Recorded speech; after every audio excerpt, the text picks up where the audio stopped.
From the CyberHub bunker and studio, you're tuning in to the CyberHub Podcast. And now for your host and CISO, James Azar. Good morning, Cyber Gang. Welcome to another episode of the CyberHub Podcast. 2 short weeks from Christmas Day and Christmas break, and I'm sure everyone's just counting down the days before we all get some much-needed R&R before we kick off 2024. Thank y'all for tuning in live right now on YouTube, LinkedIn, Facebook, Twitter, X, Twitch, Rumble, and so many more of your favorite platforms, as well as find us on your favorite podcast listening platform. There, you can subscribe, give us a 5-star rating. Helps us rank higher when you do that, as well as when you like and share everything you see here now. So, good morning. I hope everyone had a good weekend, because we've got a lot to talk about this morning. Let's go ahead and do that. But before I do, join me for a coffee cup cheers. Got my double espresso here. Join me. Coffee cup cheers, y'all.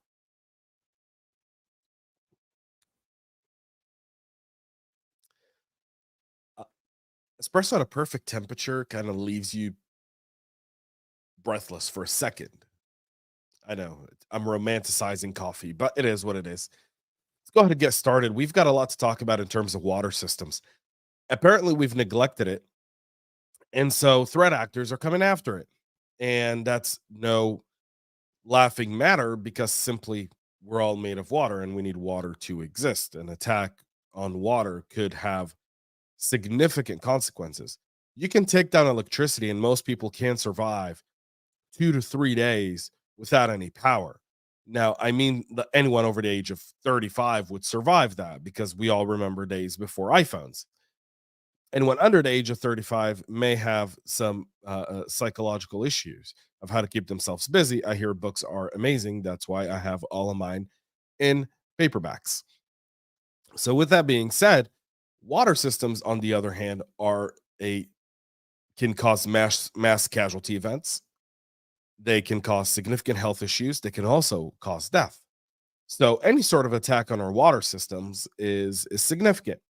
Ann Neuberger, in an interview on Friday, she's the Deputy National Security Advisor and really one of the cyber czars in the White House, and outspoken voice of reason, talking about the recent attacks on multiple organizations by the Iranian group Cyber Avengers were unsophisticated and had minimal impact on operations, but the attack offered a fresh warning that companies and operators of critical infrastructures are facing persistent and capable cyber attacks from hostile countries and criminals that are not going away. She continues to say that some pretty basic practices would have made a big difference there, according to Neuberger. The hackers, who U.S. and Israeli officials said are tied to the Tehran's Islamic Revolutionary Guard, breached multiple organizations in several states, including a small municipal water authority in western Pennsylvania's town of Aliquippa. We talked about that several weeks ago. The attackers said that they were specifically targeting organizations that used PLCs made by Israeli company Unitronics. Again, this is a form of warfare on Israeli companies. Like, buy something else and we won't attack you. Don't tell me what to get.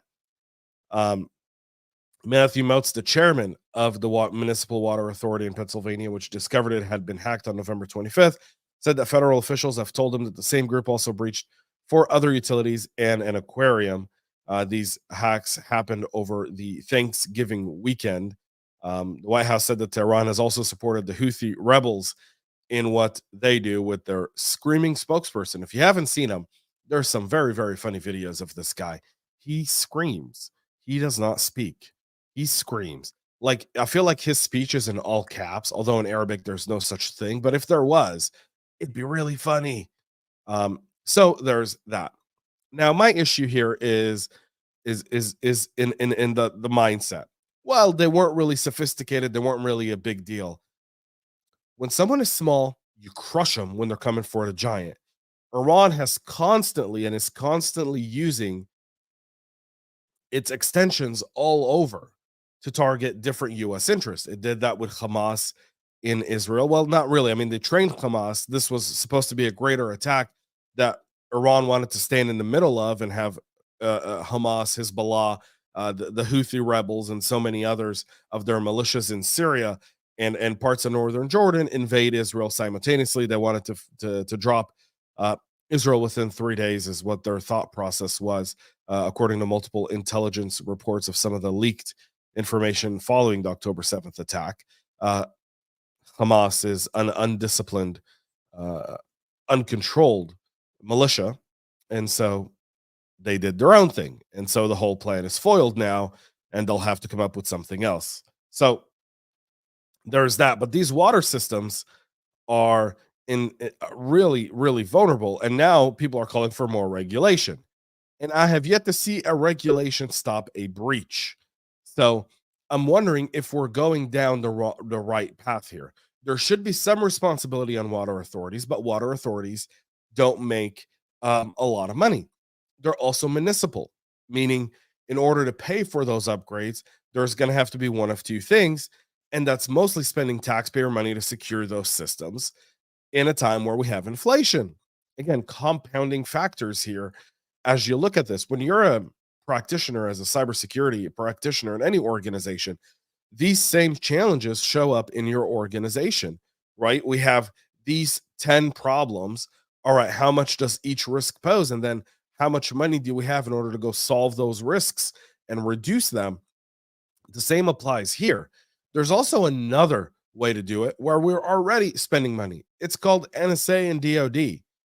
You know who these guys are. Hit them hard, hit them in the mouth, shut them down.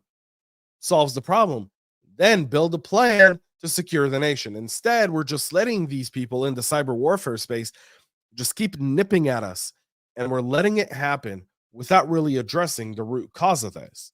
Well, now an attack last week on a water facility, according to a local paper called The Western People in Ireland, says that 180 people were impacted by a water outage in Binghamstown and Drum, leaving them without water for Thursday and Friday of last week. The newspaper reported that the attackers targeted a Eurotronics water pumping system, defacing a user interface with a message announcing the breach. The breach also posted an anti-Israel message and said they targeted the system due to it being made in Israel.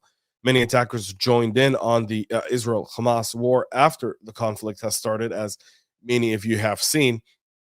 So now they went to a country like Ireland, who, by the way, his government couldn't even condemn. I mean, apparently, according to the Irish Prime Minister, Emily Hand, the girl whose father gave a unbelievable interview with CNN, who said they told him his daughter had died. They had misidentified her. Eventually, she was in Hamas captivity, and she was released as part of the hostage blackmail exchange done by Hamas.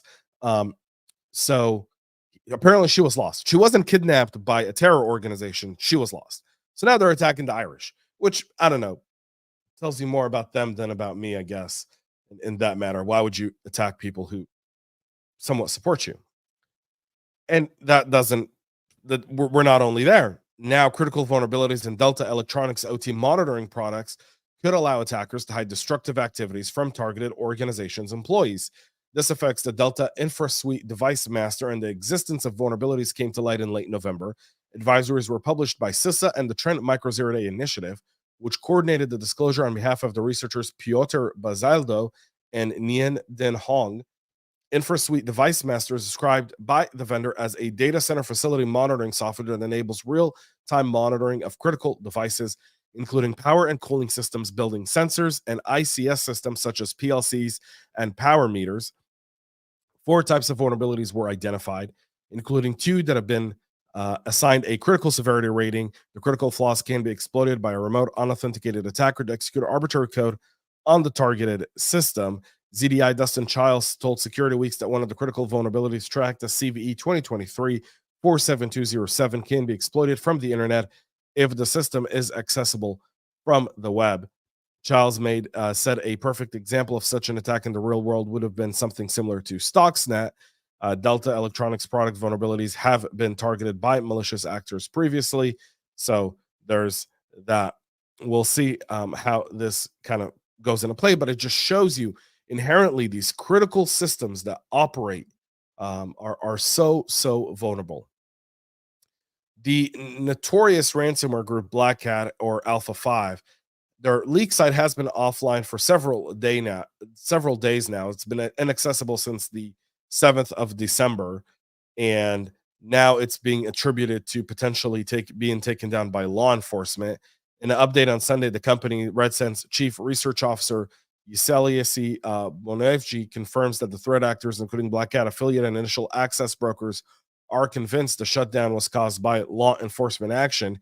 He specifies that other ransomware leadership from the top tier groups directly related to Alpha 5 also confirmed this, specifically admins and team leads of Royal, Blackstreet, Black Basta, Lockbit, and Akira.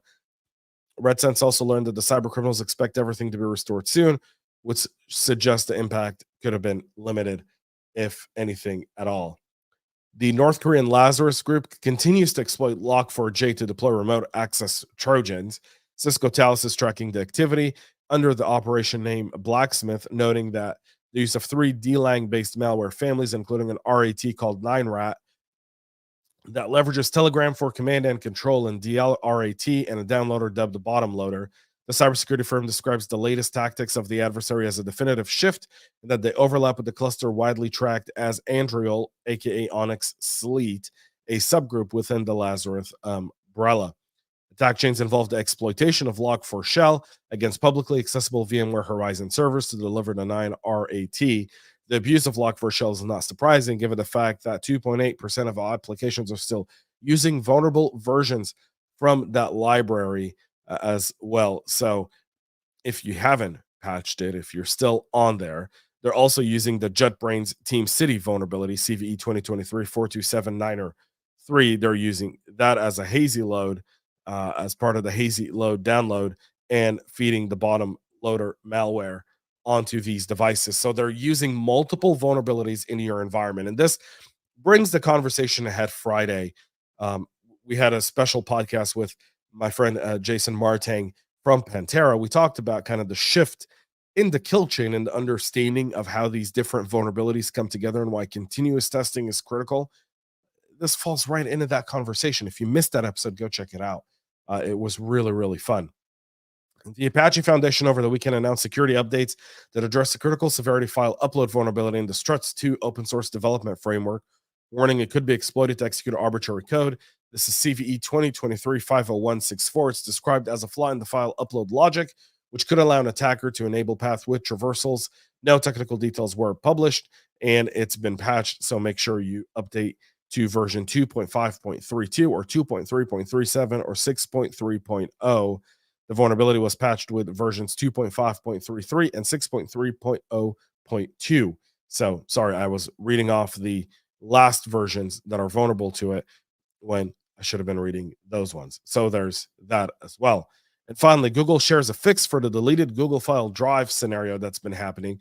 The Google Drive team linked the users with data loss problems to synchronization issues. She said it only affected a limited subset using the desktop drive app version 84.000 to 84.0.4.0. They've identified the issue and fixed it. So if you were one of those people, let them know. Also, recovery is not always working, and so they do have some more instructions. All of that can be found in the show notes. That's it for our show this morning. We'll be back tomorrow with a whole lot more. Please make sure to subscribe. Go check out our Substack for very, very exclusive content, and have a great week. Most importantly, stay cyber safe. We love feedback, so make sure to connect with us on social media and subscribe to our podcast on your favorite podcast listening platform.